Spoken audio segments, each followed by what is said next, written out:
Okay, I've been researching the Roswell incident for about a dozen years now, or maybe 15 years.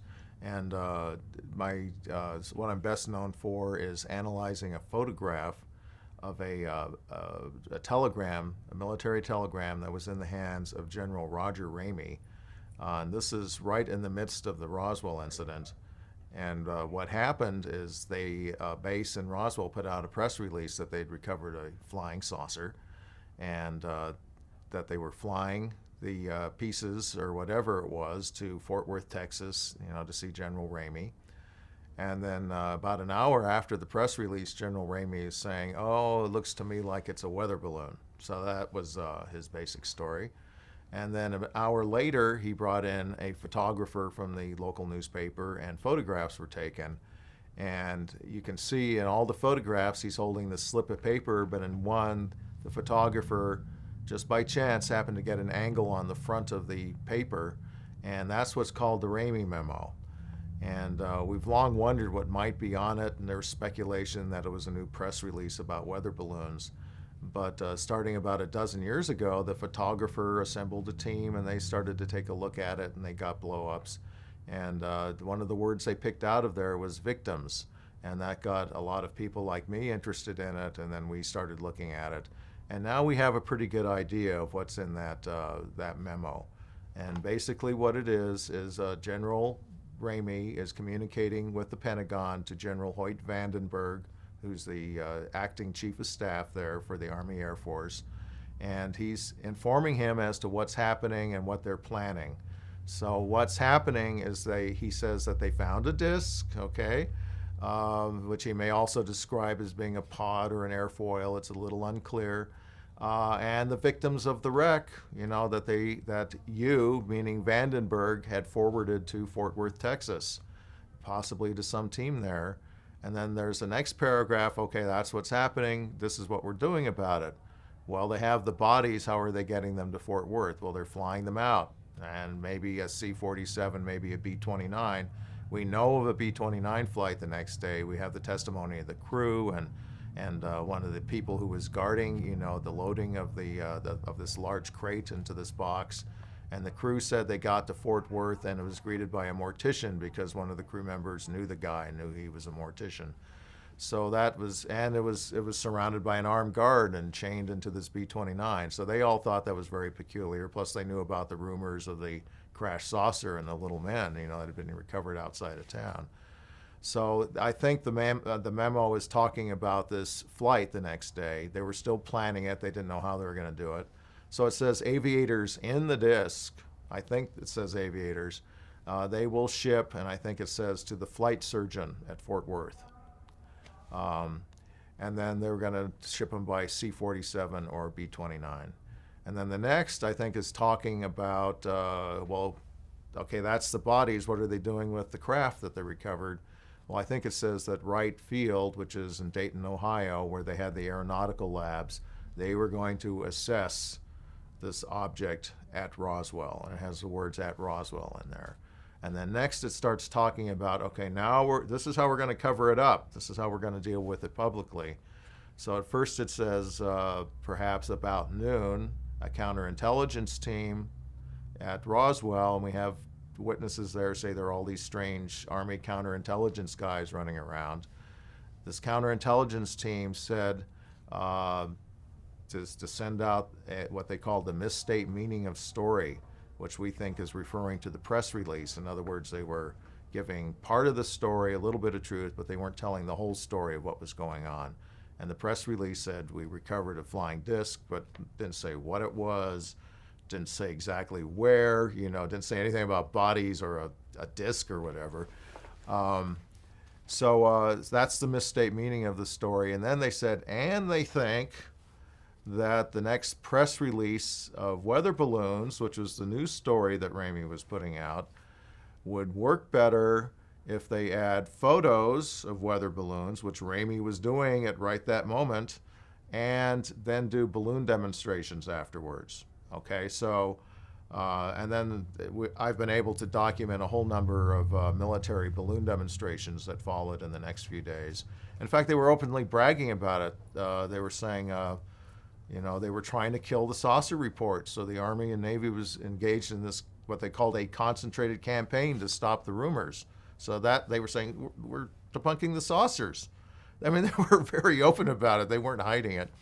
So that's the Ramey memo, and it's signed by Ramey.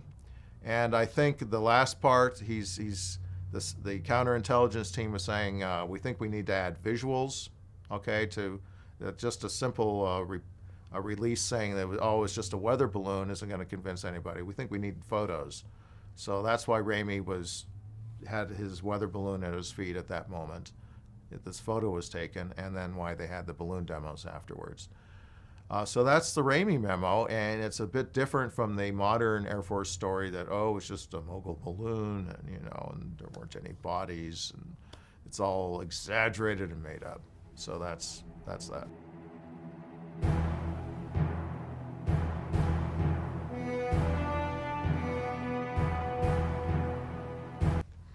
Okay, one of the interesting things is we've been able to trace things that were happening back at the Pentagon, particularly with General Vandenberg. There isn't anything I've been able to find with Truman. It all looks very clean and sanitary. But there were things going on with Vandenberg which are very suspicious, although you can't point and say that's a smoking gun like I would call the Ramey memo.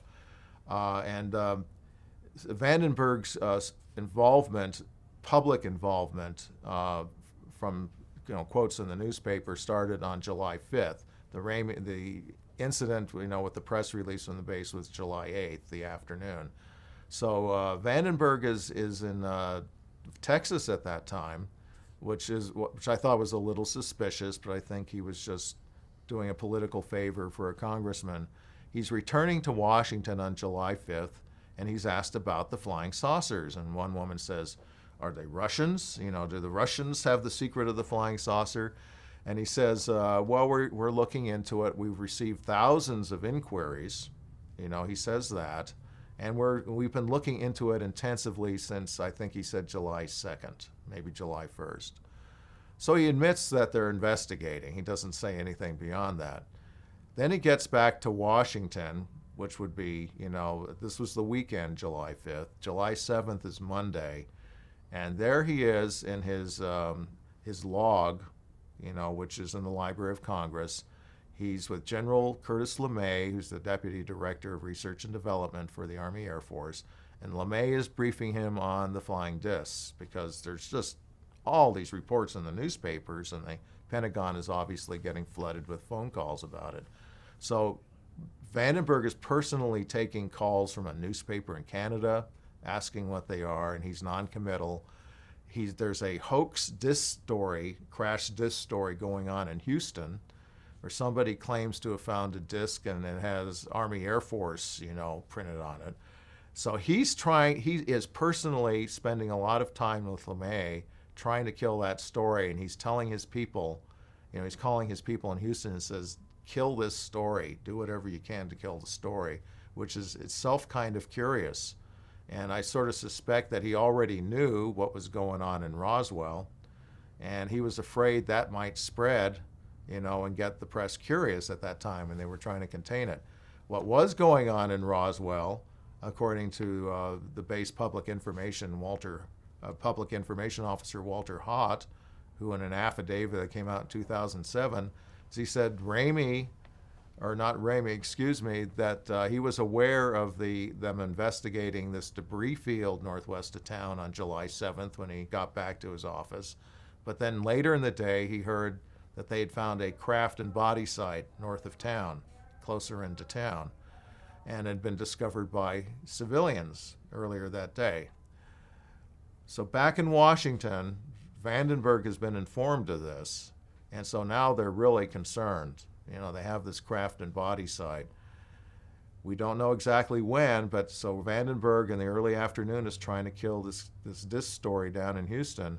And then at 2:30, he has a dental appointment, but he cancels it, and he goes out to the airport to personally greet the Army Air Force Secretary, Stuart Symington. And that is very peculiar because he's out of his office, according to his log, for an hour and a half. Why would he go out and personally greet and bring Symington back to the Pentagon. And I think that's because at that point he was aware of what was happening, the new things that were happening in Roswell, and it was urgent business. So it couldn't wait for Symington to get back. He had to talk to him immediately. So he comes back and he immediately goes into a meeting at the Pentagon with Symington. Just as he's getting back, Carl Hatch, who's one of the senators, or was it Dennis Chavez? I forget. It may have been Dennis Chavez. He calls Truman at the White House.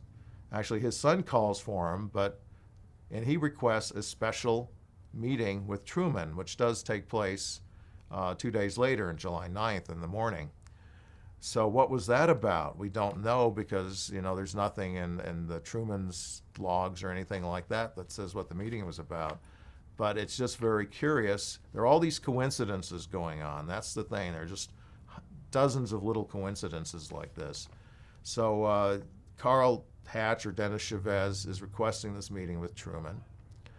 And then that's all we have for Vandenberg the next day. But the next morning is when things really are hopping. And then the public information officer, Walter Haut, says General Ramey had flown out to Roswell with his chief of staff, Colonel DuBose, who admitted that they staged a cover-up in Fort Worth. And there was a morning meeting at 7:30 that morning, and they're discussing the two crash sites. Debris is passed around for everybody to look at, and nobody knew what it was. And then General Ramey, they discuss whether the public should be told something, and Ramey says, no, we've decided to cover it up. And Walter Haut said, I think he was getting his orders from the Pentagon. So now what's interesting here is back in Washington at the Pentagon, General Vandenberg cancels a previously scheduled meeting, and he calls a 2.5-hour meeting. This is at exactly the same time as this morning meeting in Roswell. He calls a 2.5-hour meeting of the Joint Research and Development Board. And there's a whole backstory on the Joint Research and Development Board. This was it was chaired by Dr. Vannevar Bush of the Carnegie Institute, who'd been the nation's science, research, and development czar during World War II. He was one of the most important men in the government. And they did all the military, research and development during the war. And then the Defense Department, or the War Department, set up this Joint Research and Development Board afterwards to continue that. And so he's in charge of that. 2.5 years later, these Canadian documents were written by a Canadian radio engineer named Wilbert Smith, and also from the Canadian Embassy in Washington, talking about a super secret saucer study committee within the Research and Development Board, headed by Dr. Vannevar Bush. Okay, so this is the same group. The Joint Research and Development Board, 3 weeks later, with the passage of the National Security Act, became the Research and Development Board, and Bush was appointed the first chair of that. But he's still within the Research and Development Board in 1950, when this Wilbert Smith was given this briefing in Washington, saying the saucers are real, they're classified higher than the H-bomb, and this secret committee, headed by Dr. Vannevar Bush within the Research and Development Board, is looking into the modus operandi, how the saucers work, basically. And then it says, and they're also talking about mental aspects of the whole phenomenon, which is interesting. The Wilbert Smith memo, they mention these 4 things that he was briefed about, and then he says, there was also discussion about mental aspects of the flying saucers. And we don't know exactly what that means, but it could be referring to telepathic communications, which is very interesting because I've never seen that in any other document. Of the thousands of UFO documents, I've never seen that mentioned. But they were talking about this in 1950.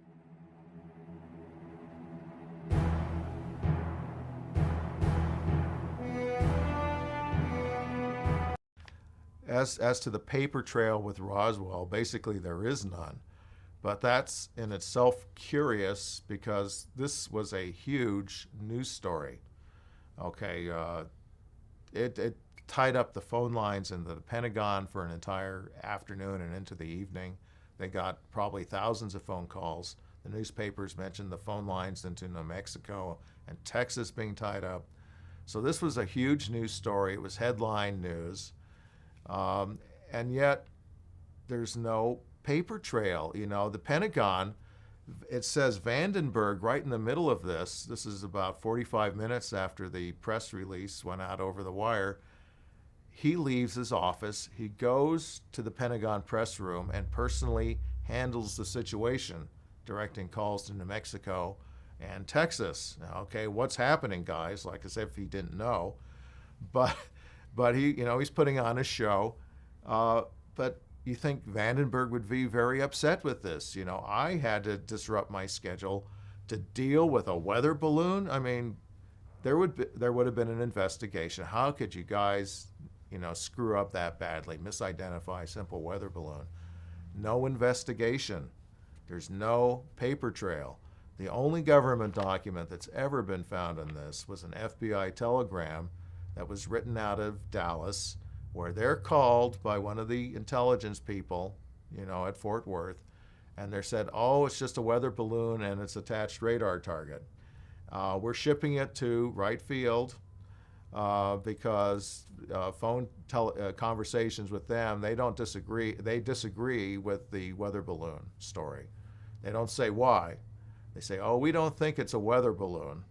Well, that's because Colonel DuBose's chief of staff, I mean, not Colonel DuBose, but General Ramey's chief of staff, Colonel DuBose, told us that Washington ordered a special flight of debris flown probably on July 6th when the rancher reported the crash. They wanted this debris flown to Washington. It was a super secret shipment of debris, and then it was flown onto Wright Field. So they'd already seen the debris.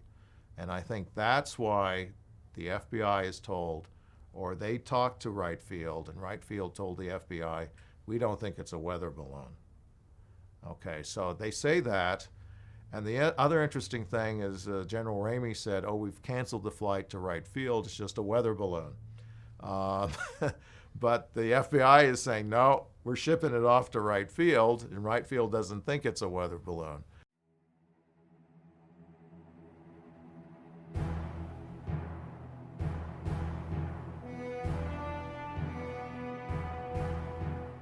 My name is Stanton Friedman. I was a nuclear physicist for a number of years. I brought some strange qualifications to ufology.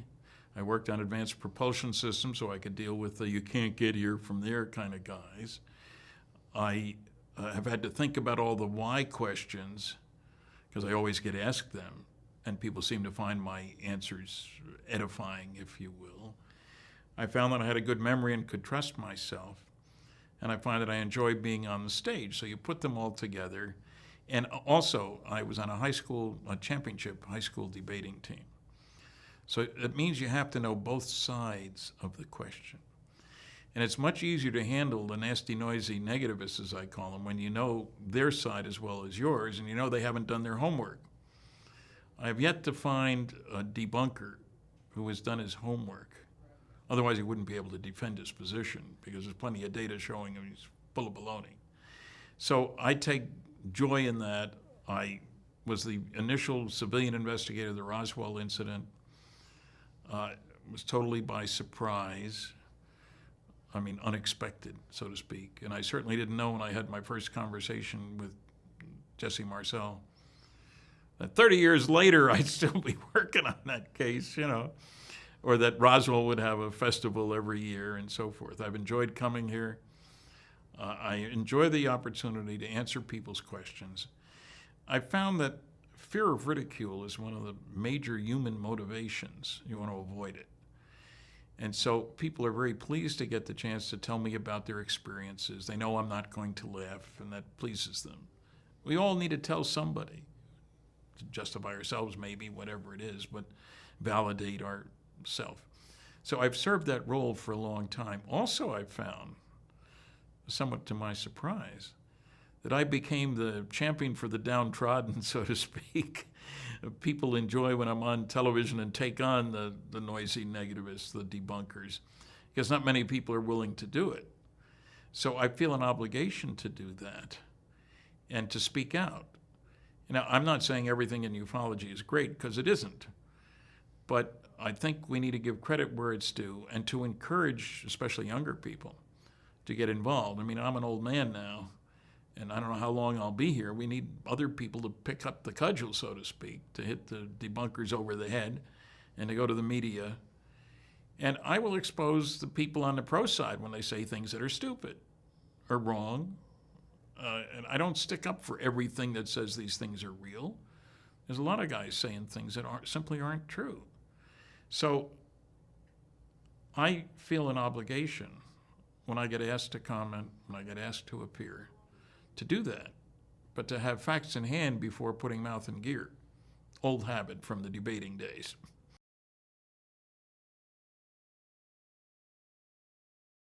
After 51 years of study and investigation, I've reached 4 major conclusions about flying saucers. And I prefer the term flying saucers. Oh, why don't you say UFO? Because all flying saucers are UFOs. Very few UFOs are flying saucers. I'm interested in the flying saucers, not in the UFOs. Just like the basketball coach knows he wants a 7-footer. Don't tell him about all the midgets. Who cares? Give me the 7-footer. I want the flying saucer stories. Okay, 4 major conclusions. First, the evidence is overwhelming that planet Earth is being visited by intelligently controlled extraterrestrial spacecraft. In other words, some, underline 28 times, some UFOs are alien spacecraft. Most are not. Forget about it. Most isotopes aren't fissionable either, but you can build a nuclear reactor with the ones that are. Secondly, the subject of flying saucers represents a kind of cosmic Watergate, meaning some few people within major governments have known since at least 1947 that indeed some UFOs are alien spacecraft. I'm not saying everybody in the government knows. I worked under security. You don't keep secrets by telling everybody. You restrict the access as much as you possibly can. Need to know. Compartmentalization, all this sort of thing. Third conclusion is that none of the arguments made against the first two by a small group of very noisy negativists, including my University of Chicago classmate, Carl Sagan, stand up under careful scrutiny. Oh, they sound splendid. But when you look at the data, Carl, for example, just to give an example of that, said there are interesting sightings that aren't reliable. There are reliable sightings that aren't interesting. Those are true statements. But there are no interesting and reliable sightings. That's totally false. Biggest study done for the United States Air Force. The better the quality of the sighting, the higher the reliability. The more likely to be unexplainable. That's a fact. So none of those arguments stand up. And finally, the fourth conclusion. We're dealing with the biggest story of the millennium. Visits to planet Earth by alien spacecraft, successful cover-up of the best data, bodies and wreckage, obviously, for 62 years.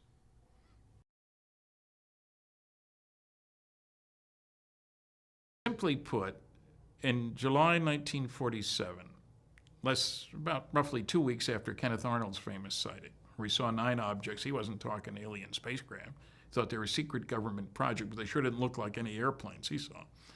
And he was a trusted pilot, and he reported, and this got a lot of headlines. And then suddenly there were lots of sightings by lots of people. We know of over 2,000 in the next couple of weeks. And so suddenly people were seeing these strange craft in the skies. And if you look at the newspapers for the weekend of July 4th, 1947, they're just loaded with UFO stories. They didn't call them UFOs, flying discs, flying saucers, whatever. And then comes Roswell. And so what apparently happened is that a saucer bit the dirt out at the Brazil Ranch, probably the 3rd or so of July. The rancher heard a big explosion at night. There was a very bad storm, and he didn't think it was thunder.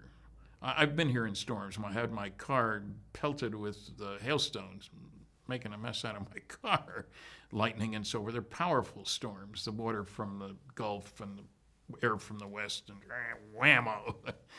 Anyway, the next day he goes out to check on his stock. Water is a major concern here. He was a sheep rancher, as it happens.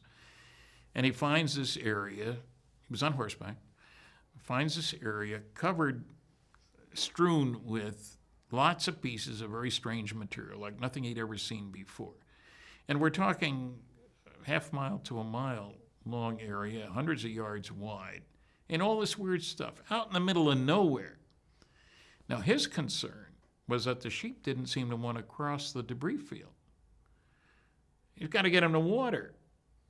Because, as I say, water is the big thing out here. In the summer, it gets over 100 degrees, and usually there's no rain for long periods of time. What rain that does come evaporates quickly. So you need to be able to know what's going on with your stock, or you're going to lose them. So on the 5th of July, we know that he went into the little town of Corona. This is about more than 75 miles northwest of Roswell. People say, what happened at Roswell? Nothing. This was out in the boonies. He goes into the store where he does his normal shopping. He brings some of the wreckage with him. They pass it around at the bar. And he's complaining because who's going to clean up the mess? That's what his concern is. Now, remember, he didn't have electricity. He didn't have a telephone. He heard nothing about flying saucers, flying discs, whatever you want to call them. The people at the store had heard about it, made the news, big time. And there were articles saying that there were rewards being offered for pieces of one of these flying discs, flying saucers, whatever it was. And they were the people who suggested he ought to go into the sheriff's office in Roswell with some of that stuff, and maybe he could collect a reward. They were talking a few $1,000s, which was a lot of money at that time. So dutifully, on Sunday the 6th, he goes the long way into Roswell. He's 10 miles from a road. He's out in the back country. There are no stores. There's no nothing, literally. I took some Japanese reporters out there one time, and we didn't see another person or a vehicle for 54 miles. This is not highly populated. There's no tourists out there, Anyway, comes in the sheriff's office, shows the sheriff some of this stuff, talks about the reward and stuff. And the sheriff, by prearrangement, called the base, the Roswell Army Airfield, home of the most elite military group in the entire world, the 509th. I say that because they dropped the atomic bombs on Hiroshima and Nagasaki. They dropped 2 bombs during Operation Crossroads in the Pacific in 1946. Hand-picked officers, hand-picked men, high security. These were the guys. Nobody else had ever dropped an atomic bomb, you understand. So, prearrangement with the base was that anything that might affect the base in one way or another, a drunken airman having a bad accident, a woman saying she was raped by one of the airmen, all of these things, they wanted to be notified. They wanted good relationships with the town. The town only had about 25,000 people in.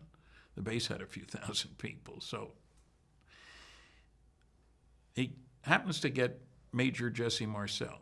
The intelligence officer for the base was the duty officer on that Sunday.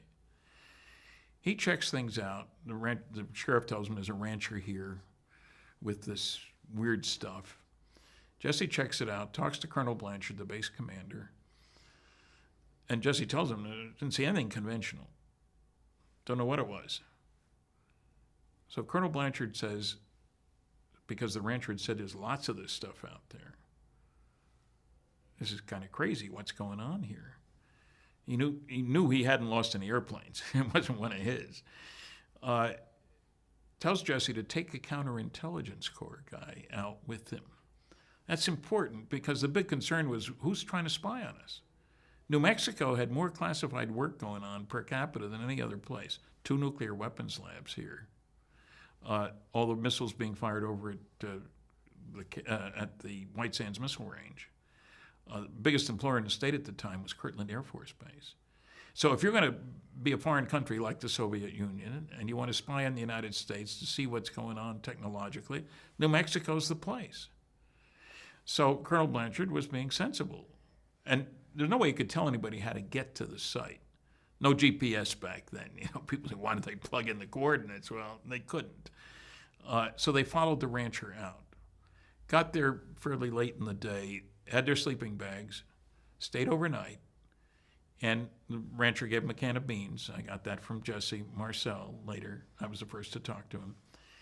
And the next day they go out to the debris field. And Jesse is puzzled.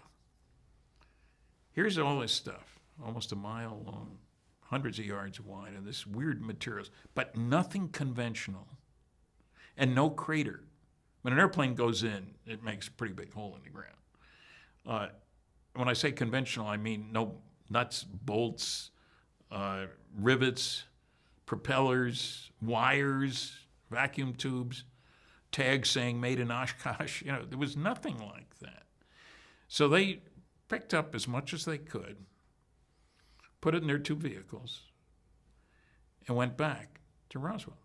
Jesse stops at his home, which is on the way between out there and the base, shows his 11-year-old son, who is now a medical doctor, a flight surgeon, a colonel, a very special guy, pilot.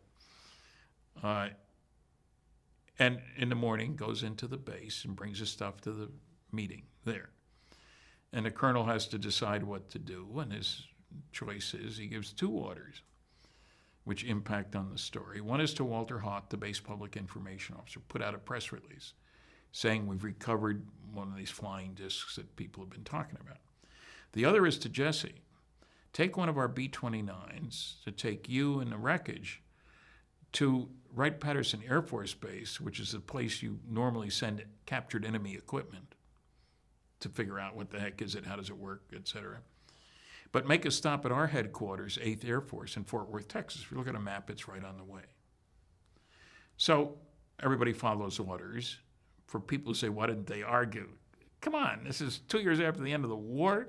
The boss talks, you do. I mean, there's no arguing. And by the time Jesse gets to Fort Worth, it's over an hour flight from here, the general, Roger Ramey, his staff officer, then Colonel Thomas Jefferson Dubose, has taken a call from Ramey's boss, General McMullen in Washington. Again, it's all chain of command kind of stuff. Blanchard reports to Ramey, Ramey reports to McMullen. These guys knew each other. They were West Pointers, McMullen and Dubose and Ramey and Blanchard. And I got this straight from Colonel Dubose, retired general when I found him, incidentally, that McMullen tells him 3 things. I want you to get the press off our back. I don't care how you do it. See, Walter Haut had been told to put out a press release. He did it, naturally. Made it all over the place. Second is send some of that wreckage up here today with one of your Colonel Couriers. Third, I don't want you to talk about it ever again, not even with your buddy Roger Ramey. That's an order. Do I need to put it in writing, Colonel? No, sir. When a 2-star general tells a colonel what to do, he does it. And they knew each other, so there was no question of who is this guy. So when Jesse arrives, General Ramey says, you don't say anything. I'll take care of it. So pictures are taken, and there's Jesse stuck with this phony wreckage, which isn't what he brought in. It's radar reflector weather balloon junk, which were used all the time. And Jesse couldn't say anything. Press there. General Ramey puts out a press release. Mistake made. Not a flying saucer. And the headline in some papers was, Ramey empties Roswell saucer. Now, what's interesting is the original press release went out after noon. That means it was too late for all the East Coast papers and too late for the morning papers across the country because of the time zones. But not too late for evening papers from Chicago West. I say that because some people think it only appeared in the Roswell Daily Record. Big deal, you know. It was in the Chicago Daily News, front page of the Sacramento Bee, front page of the San Francisco paper, Los Angeles Herald Express, full width, Army captures flying saucer. Because of the time zones again, General thinks it's radar weather gadget. Same day, taken care of very effectively. The next morning's paper all have Ramey empties Roswell saucer. And that's what the story most people saw, so no big deal. False alarm, don't worry about it. We thought we had one, we don't, forget it. So that just sat there. Now, what happened back home here, of course, is that while Marcel was off to Texas, naturally the colonel took other measures. First thing you do, it'd be to go out to the ranch with a small plane and look around, see what else you can find. This is desert country, no big trees or anything. You'd immediately spot any metallic stuff. There's great visibility out there. And then you'd make plans accordingly to send troops out. Like I said, there's no tourist stuff out there. There's nothing. Mother Nature, period. End of report. I believe at that time they spotted what I'll call the crew compartment with bodies in it, 2.5 miles from where the wreckage was, primarily. Now, Marcel has nothing to do with this. He's gone over to Texas. And they send troops out to recover the wreckage as much as you can. And the bodies was a separate question, of course. They had plenty of troops, and they had other people to call on all across the state. Fort Bragg, not Bragg, Bliss, down south of here, up at Kirtland, over at Alamogordo. There's plenty of troops to be called in. And so they proceed doing their thing, and they'd grab the rancher right away, fed him a news story, and he talks to the press. And, oh, well, it was just a mistake. And he admits he had recovered balloons before. And if he ever recovers one again, he's never going to say anything to anybody, basically. And apparently he was kept at the base for several days. His closest neighbors, 10 miles away, the Proctor family. One of them, the man, Floyd Proctor, saw him in town with these military guys. And he didn't even say hi. Now, the ranchers were friendly to each other. This is an interesting community out here. They depend on each other. You need help, you're guaranteed to get it from your neighbors or whatever. You need a place to stay when there's a bad storm, you're guaranteed to get it. You know, this is not New York, where the people in the apartment building don't know who lives down the hall kind of thing. And so that was very strange. Okay, what went on after that? Apparently there was a major effort to recover as much wreckage as possible, troops going fingertip to fingertip and then back, picking up all the pieces of this stuff. Talked to one soldier who'd been there. He'd pick up this stuff. It was peculiar, the foil-like material, because it was memory metal. You could crumple it and fold it and fold it and fold it, and it would unfold on its own. He said you'd pick it up, stick it in his gunny sack, burlap bag, and by the time it hit the bottom, it had already expanded out to look the same as it had before, and with no marks on it or anything like that. So all this was going on, and it's easy to hide out here. There's nothing there. There's no tourists driving by, you know. And apparently tents were set up, bodies were photographed. And people have to understand, when you have an aircraft accident, alien or not, you need to get some idea of what happened in situ. Where are the things with relation to other things? When an airplane crashes, you know, with the rudders this way or that way, all kinds of stuff. You don't just grab everything you can and get the heck out of it. There's no rush. No tourists. You put up a perimeter and you don't let anybody in, but there's nobody there. And it's not on a road. It's important for people to recognize. I had a reporter demand of me, well, why don't you just go up and park your car along the road there and go in with the metal detector and find wreckage? And I said, there's no road. What do you mean there's no road? Of course there's a road. There's no road. It's 10 miles from the road. This is New Mexico. This person called me from England, so finally I said, look, you had 50 million people, England and Wales at that time. New Mexico had 1 million. But New Mexico is twice the size of England and Wales combined. 100 times the population density. It's a very, very different world. So the Roswell mystery has gone on. Now, we don't know what all the government did. We don't have any classified reports. We do know, having worked under security, I can say this. When you're faced with a situation like that, a couple of important points. You're going to get as much help as you can, as quickly as you can, from people who have appropriate clearances and appropriate competence. There's plenty of competence here in New Mexico. Los Alamos labs, one of the finest labs in the world. Sandia, on bodies and biological stuff. The Lovelace clinic outfit had government contracts to do classified work, biological work. So they had the competence. The head of the Lovelace clinic was chairman of the Aviation Biology Committee at Wright-Patterson Air Force Base. So you know who to go to, and you take action now. And so what you do later is another story. But you have to find out what's going on. Because there were some obvious questions. What is going on? Are these potential invaders? Are they going to destroy us? Are they out to attack us? Are they working with anybody on this planet? It's perfectly obvious, if you look at all the good stories, that these things had flight competence that was well beyond anything we have. That's why you'd be worried. You certainly couldn't go public. This is 2 years after the war. Half of Europe was starving. The Marshall Plan went into effect at this time.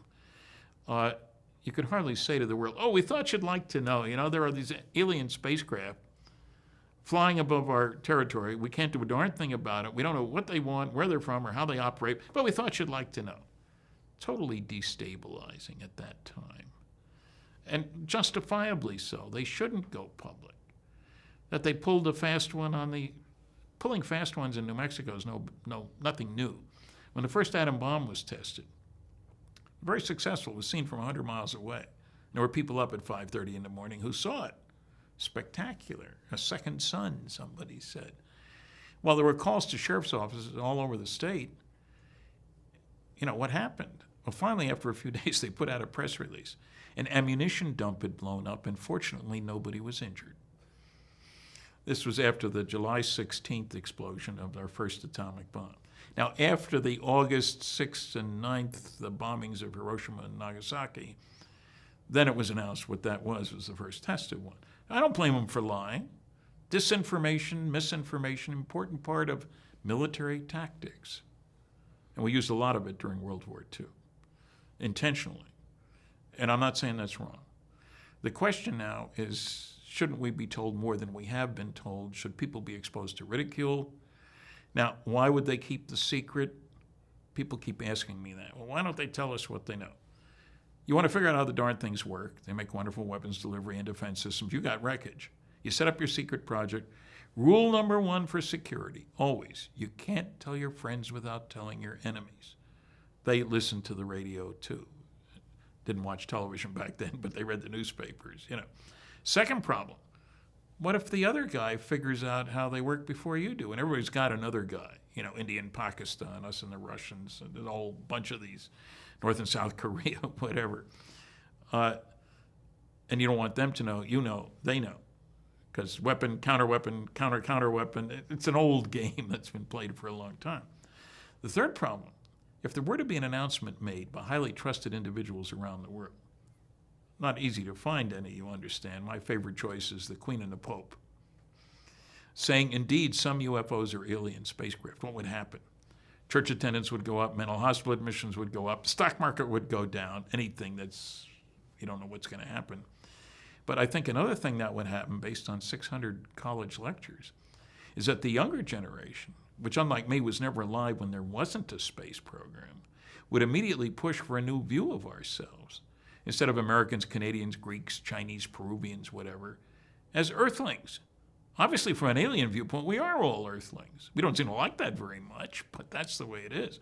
And you know what? No government that I'm aware of wants its citizens to owe their primary allegiance to the planet instead of that individual government. Nationalism's the only game in town, and you don't need to look far to see that. There's a fourth problem. Some fundamentalist religious groups have loudly maintained that we are the only intelligent life in the universe.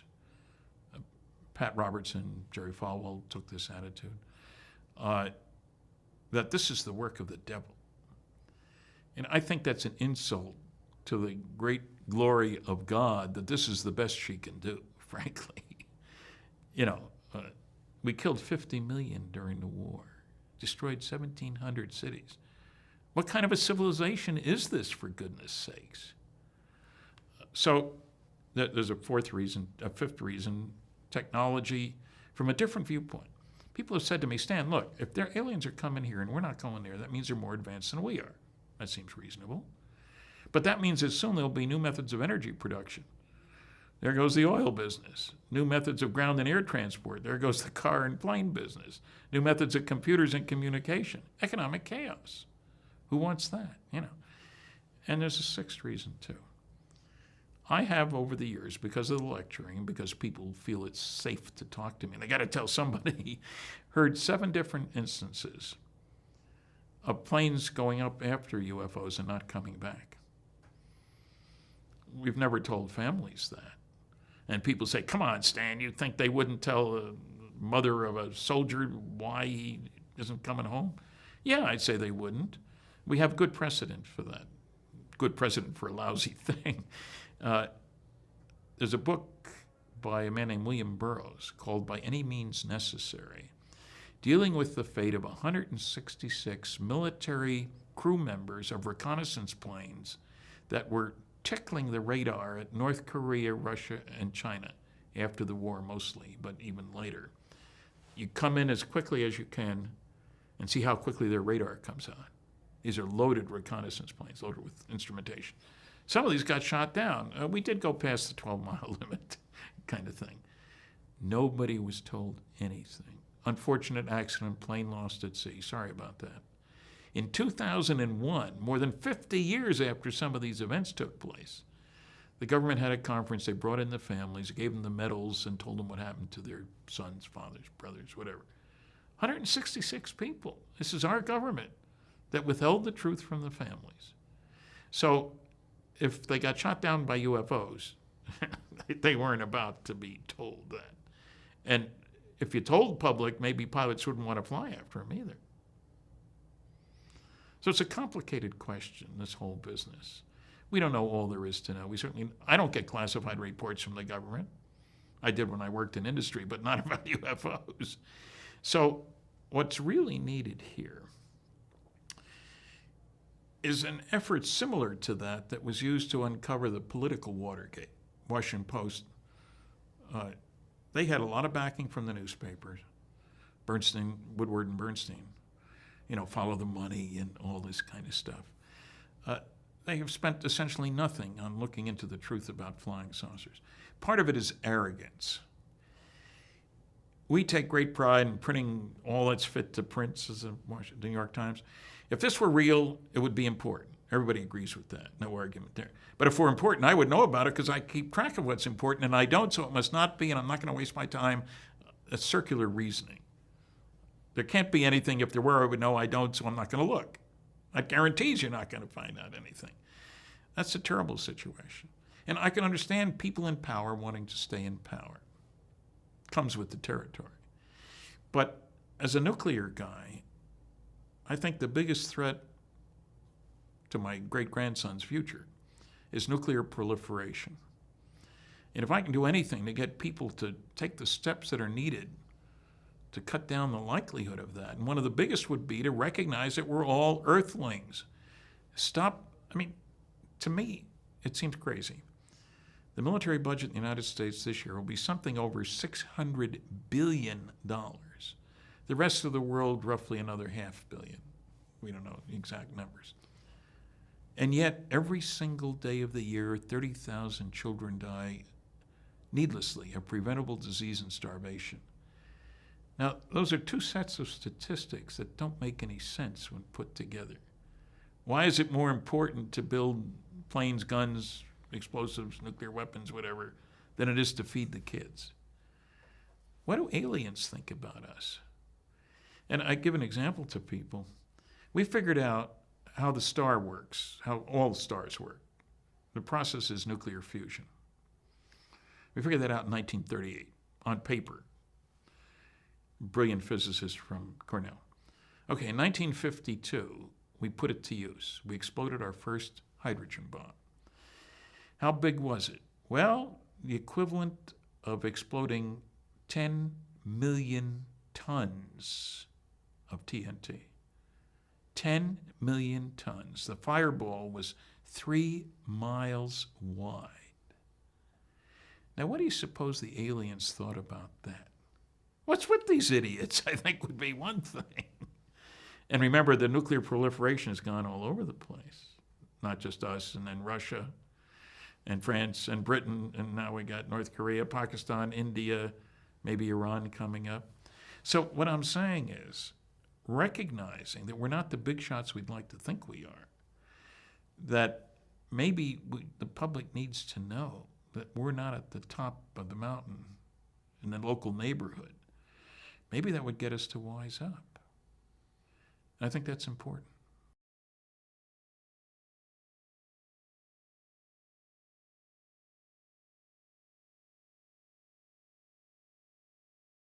Yeah, I wrote the foreword and the epilogue for Shoot Them Down. Frank Ficino had come to me. We'd met at a meeting in Gulf Breeze, Florida. He told me he was working on the Flatwoods case. And I did some checking, and it was an interesting case. And then he asked me to be a speaker at the 50th anniversary celebration. This was September 1952, so 2002, September 12th.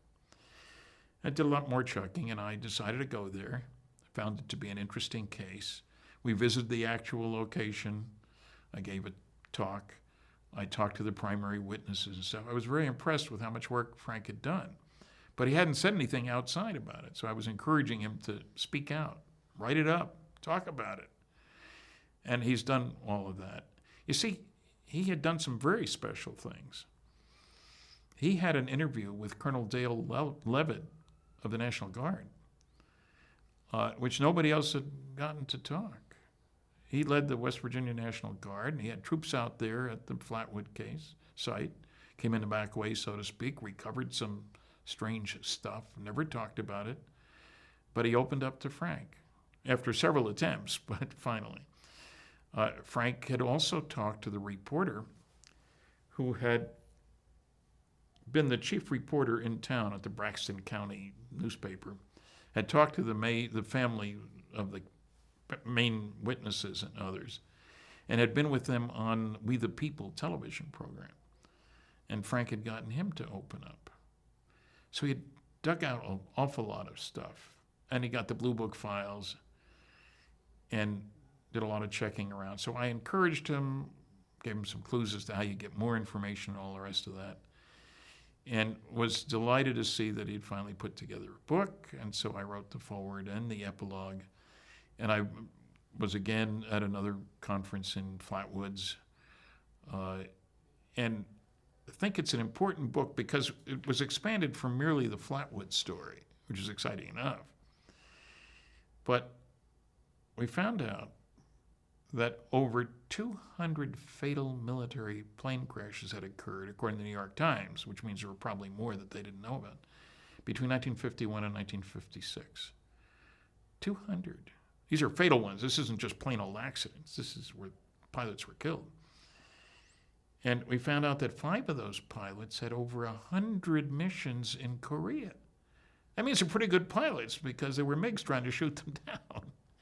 And so they leave Korea, they come back to the United States, and they have an accident, a fatal accident. That seems a little strange. 1 maybe, 2, but 5?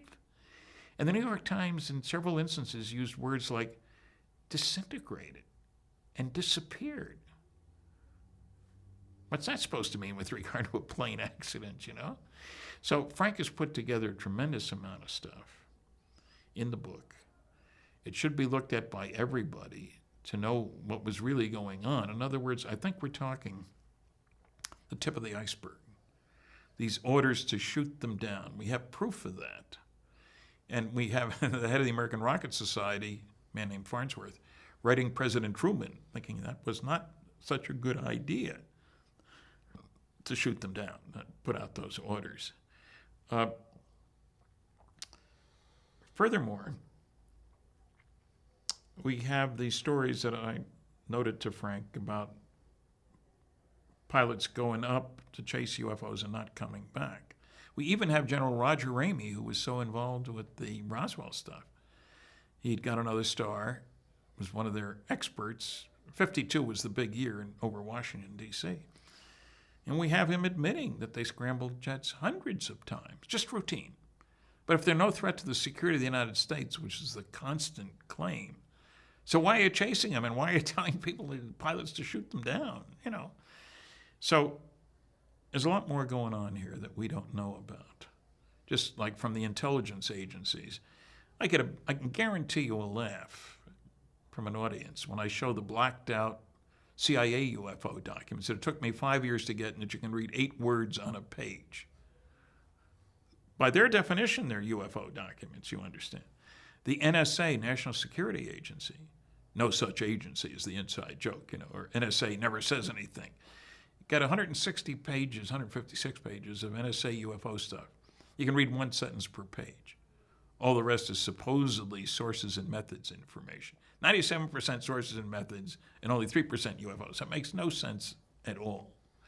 So the book is an important milestone in comprehensive research, talking to people, finding documents, and putting it all together in a way that makes sense. So I think he's done a splendid job. Got a couple more books coming out. His investigation of Flatwoods will be a separate book. People are all aware in ufology that 1952 was the big year with all the sightings over Washington. But they weren't involved or weren't aware of the whole story the way Frank has brought it out. So we need more people to do the kind of research that Frank did.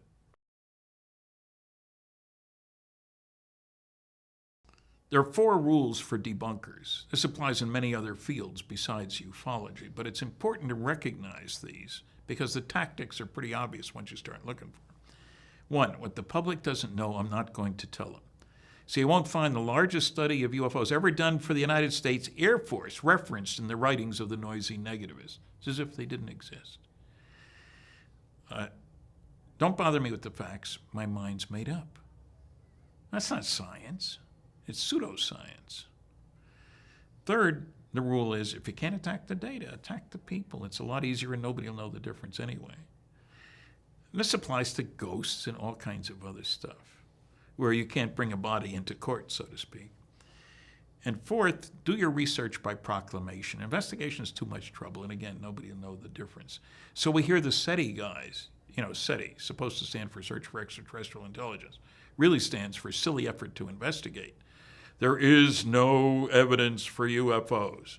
But they never reference the large-scale scientific studies. What they mean is they're not going to look for it, and if they see it, they're not going to mention it. Because who needs SETI, radio telescope searches, if aliens are visiting? Maybe you need to learn sign language for communication, So I've intrigued a lot of people with those 4 rules because people with other interests besides UFOs, oh yeah, that's the way those guys are. So it's important that you recognize the tactics of your enemies. I consider them enemies because the way of science is to have facts and data first, conclusions later, not start with conclusions and forget about the facts. And we need to protect ourselves against this kind of idiocy. Another part of the problem is the fact that you will hear over and over again false proclamations about who believes in flying saucers, as if nobody does. Only kooks and quacks and little old ladies in tennis shoes. Friedman, you're the only scientist who says they're real, which isn't true. But there are opinion polls out there. I have a chapter in my book, Flying Saucers and Science, reviewing polls, including of engineers and scientists, the general public, the different ways of conducting polls. And there are more believers than non-believers. But most people think most people don't believe, so they don't report what they see. They won't sponsor a thesis project. There have only been a dozen or so. There's room for 30 or 40. So the mythology controls how people react. And that's unfortunate. I had a class of 100 students. I said, I want to get your personal opinion about certain things, but I don't want you to be influenced by your neighbors in the classroom here, about 100 students. I want you to vote with your eyes closed. Your professor and I will count the votes. To make a long story short, it turns out 80% thought most people didn't believe in UFOs. 80% of that group did believe in UFOs. That's an enormous dichotomy. But their actions are determined by their perception of how other people will respond. And when I talk to people about their sightings, I check all my audiences at the end of my lecture, never at the beginning. Typically, 10% will admit that they had a sighting. The hands go up reluctantly at first, and then by the time I point and count, by the time I get over the other side of the hall, 10%, that's a lot. Each one thinks he's the only one, you see. But then I ask, how many of you reported what you saw? 90% of the hands go down. When people tell me about their sightings, which they want to do, they got to tell somebody who's not going to laugh at them. Did you report it? No. Why not? They think I was some kind of a nut. So fear of ridicule is the dominant thing, and part of that's been created by the failure of the scientific community, the journalistic community, and some of the things that the government has done.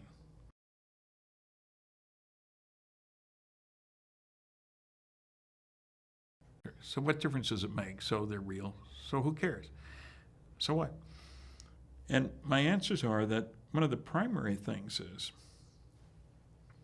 when you recognize the planet's being visited is first, it takes man out of the center of the universe.